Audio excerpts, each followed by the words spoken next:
kuenda kwenye mfumo wa kimungu, mfumo wa ufalme wa Mungu, mfumo wa utawala wa Mungu, anapaswa awe hodari. Uhodari huo, nimesema watu wengi wamechukulia kipengele kimoja tu cha maombi. Ana uwezo wa kuomba masaa mengi, ana uwezo wa kufunga muda mrefu, lakini akasahau hivi vitu vingine.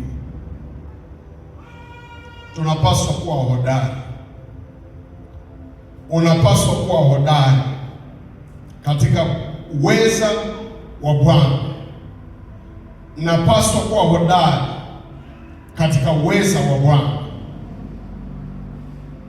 Anaendelea kusema kwamba kwa sababu shetani ana hila,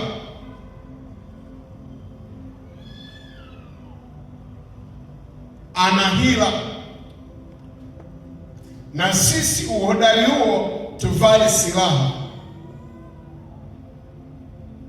Silaha hizo ni silaha za namna gani?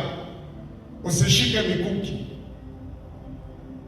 usiwe mtu wa ngumi, usiwe mwepesi wa hasira kupambana na watu kimwili,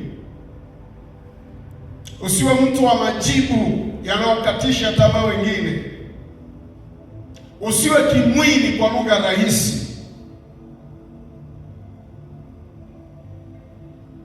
Hiyo kwa mtoto wa Mungu ni udhaifu. Kwa mtoto wa Mungu ana silaha zake. Ndio anasema kwa sababu sisi silaha zetu sio kwa namna ya mwili, si juu ya damu na nyama, bali ni juu ya falme na mamlaka, juu ya wakuu wa giza hili, juu ya majeshi ya pepo wabaya katika ulimwengu wa roho.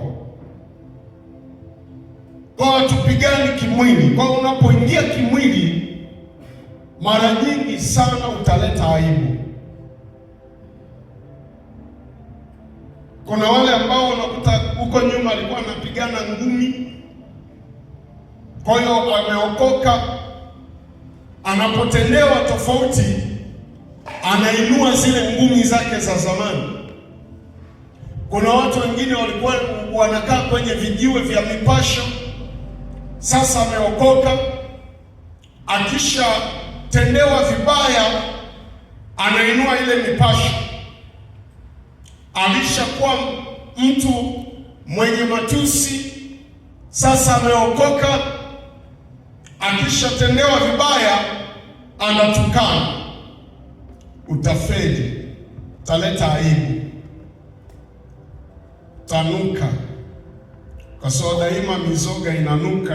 Ukifukua vitu vilivyofukiwa vinanuka. Wewe ni kiumbe kipya katika Kristo. Hauenendi kwa namna ya mwili, unapaswa kuenenda katika roho.